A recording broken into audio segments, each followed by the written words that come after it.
En el ámbito educativo, mientras los docentes hoy están votando si aceptan o no la propuesta salarial que ha hecho el gobierno, en Rosario, por ejemplo, hay 4 mociones, 3 hablan del rechazo, solo una de la aceptación. Bueno, esto mañana tendrá su resultado definitivo a través de la Asamblea Provincial de AMSAFE y el lunes a través de la Asamblea del SADOP, del Sindicato de Docentes Particulares. Nos metemos de lleno en la educación, más allá del conflicto con los docentes o el acuerdo salarial, y que tiene que ver con los denominados trayectos pedagógicos, fundamentalmente cambios en la secundaria. Ivana Fuchs, buen mediodía. Así es, Sergio, ¿cómo están? Buen mediodía para todos. La secundaria arranca con cambios, arrastra cambios en realidad de todo lo que ha sido el trienio de pandemia y se propone en este 2023 algunos cambios que muchos los consideran radicales. De hecho, en la inauguración del ciclo lectivo 2023, Ariana Cantero, ministra de Educación, hablaba de este año como un año histórico, porque justamente se plantea desde el Ministerio una serie de reformas, de modificaciones en lo que es la estructura del secundario, que identificamos básicamente como el aprendizaje continuo, esta idea de tratar de asimilarse más bien al sistema universitario y de evitar fundamentalmente la repitencia. Todo esto con un alto grado de polémica, de controversia, y también te diría, Sergio, de mucho desconcierto de parte de directores que aún siguen recibiendo información respecto de cómo va a ser esta nueva secundaria. Hay muchas preguntas. ¿Todas las escuelas van a tener este sistema de aprendizaje continuo o solo algunas? ¿Cómo se va a evaluar? ¿Con letra, con número? ¿Vamos a hablar de trayectos? ¿Vamos a seguir hablando de trayectos como en los 3 años de pandemia o volvemos a hablar de asignatura? Bueno, algunas dudas. Algunas, porque son muchas, que intentamos evacuar con el responsable de educación secundaria de la provincia. Seguramente van a seguir quedando muchas otras, pero te propongo que escuchemos el diálogo con Gregorio Vieto a propósito de los cambios que se vienen en la secundaria en la provincia de Santa Fe. Entendemos que la escuela secundaria necesita un cambio urgente, creo que en eso hay un gran consenso, digamos, de la necesidad del cambio de la secundaria. Así que este año alargamos el dispositivo de avance continuo con 140 escuelas que se sumaron de manera voluntaria, fueron invitadas, se presentó el proyecto y las escuelas aceptaron, o sea, voluntariamente los equipos directivos y docentes decidieron ser parte. ¿Estos 140 escuelas representan más o menos un 20% del total? Aproximadamente, sí, aproximadamente un 20% del universo. Y está representada toda la provincia. Las 9 delegaciones regionales tienen escuelas que participan de este dispositivo y también el servicio de enseñanza privada. ¿Por qué abandonar el concepto de asignatura y reemplazarlo por el de trayecto? El concepto de trayecto se trabajó desde el punto de vista de la lógica interdisciplinaria, que eso es algo que nosotros tenemos que empezar a instrumentar en el nivel secundario, porque ustedes saben, lo que caracteriza hoy a la secundaria es la fragmentación del conocimiento, ¿no? Como espacios curriculares cerrados, unidades curriculares cerradas, y lo que nosotros queremos tratar de avanzar es hacia la resolución de problemas, poner el diálogo, el conocimiento, como sucede, por ejemplo, cuando tomamos las evaluaciones estandarizadas, por ejemplo, la prueba PISA. En la prueba PISA no hay evaluaciones por disciplina, sino que se resuelven problemas. La intención es empezar a plasmar eso al interior de la secundaria y para eso necesitamos una reforma, digamos, porque nuestra lógica hoy no contempla esa situación.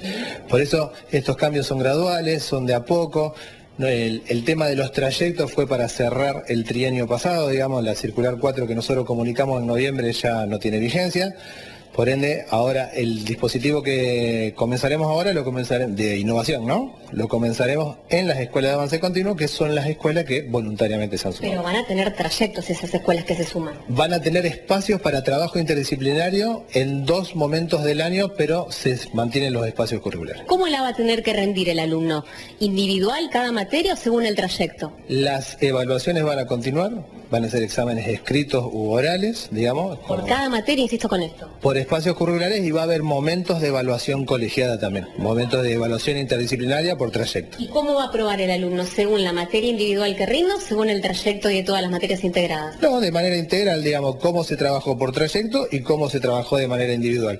La calificación va a seguir siendo numérica, entendiendo... Numérica, no con letras. No con letras, numérica entendiendo que del 1 al 5 no está aprobado y del 6 al 10 está aprobado, y la calificación va a tener 2 partes, una parcial a finales del primer cuatrimestre, otra parcial al final del segundo cuatrimestre y una nota final que no es promedio de ambos cuatrimestres, sino que es una calificación integral. Está muy arraigado esto de que una suerte de promoción automática, si apruebo una materia del trayecto y desapruebo otras, me dan por aprobada todas y entonces es como que se facilita que se pase, aun cuando se deberían haber rendido las materias, ¿no es así?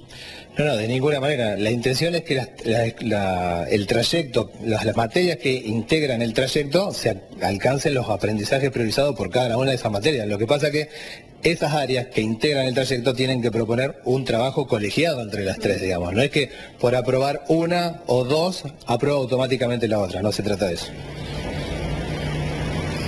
Bueno, hay muchas dudas todavía, Sergio, insisto con esto, de parte incluso de los directivos, de parte de los docentes que tienen que bajar todo esto ahora al alumnado. Hay que tener en cuenta que el concepto de trayecto básicamente está asociado al trienio de pandemia. Fue ese el mecanismo de evaluación que se propuso a partir de la circular número 4, que fue muy polémica y discutida también, pero que ya no tiene vigencia. Ahora lo que se propone para la secundaria en este avance continuo es volver a la evaluación por currícula. ¿Qué quiere decir esto? Por materia, por asignatura, aunque en 2 momentos determinados del año va a haber una evaluación colegiada. Allí sí podríamos hablar de esta suerte de trayecto o interdisciplinariedad. Lo que sí desaparece, y allí está el tema del avance continuo, es el tribunal de evaluación, Sergio. Aquellos 3 profesores que te recibían cuando adeudabas una materia en secundaria, la tenías que ir a rendir y había 3 profesores que te aguardaban. Ahora eso desaparece, es también esto parte de lo que genera controversia. Habrá un solo docente, aquel con el que cursaste toda la materia, y será ese docente el que te da el aprobado o no. Bueno, muchos cambios en, por ahora, un segmento de la escuela secundaria, 150 que representan más o menos un 15-20% de todo el universo de las escuelas privadas de la provincia y que, según dice Vieto, se sumaron de manera voluntaria. Un dato más, porque también por allí trascendió que en pos de retener a los alumnos en el sistema educativo ya no iba a ser necesaria la asistencia. Bueno, sí, la asistencia sigue siendo obligatoria, por lo tanto es un dato también a tener en cuenta en este mar de dudas que se ha generado y que, bueno, esperemos se vaya disipando en la medida en la que el ciclo lectivo comience y todo esto se empiece justamente a aclarar. Claro, el tema es cómo hacer los trayectos. ¿Qué materias, qué asignaturas metés dentro de ese trayecto pedagógico, no? Bueno, sí, son materias relacionadas, pero ¿cuáles son esas materias relacionadas? ¿En qué año? ¿Cómo mezclás o cómo juntás lengua, historia, literatura, educación física? La verdad que a veces los cambios se generan de abajo hacia arriba y no de arriba hacia abajo, ¿no? Fundamentalmente a la hora de diseñar un cambio que, si bien es en un grupo de escuelas, esto aparentemente viene para poder seguir incrementando establecimientos que lo lleven adelante, ¿no? Sí, tal cual. Por eso también el funcionario aclaraba que, pasa que está en la confusión que se ha generado, que todos nos quedamos con conceptos que manejamos el año pasado, que ese concepto básicamente de trayecto es el que se utilizó para evaluar los 3 años de pandemia y que en realidad esa circular, la 4, que establecía ese mecanismo de evaluar, ya dejó de tener vigencia y hoy volvemos a la evaluación por asignatura, aunque en 2 momentos del año sí vas a tener esa suerte de integración o evaluación integradora o de evaluación colegiada, pero coincido contigo en que, bueno, es mucho de todo esto que tendrá que demostrarse en la práctica, cómo se termina instrumentando verdaderamente y qué resultados da, ¿no? Porque es una especie de prueba piloto.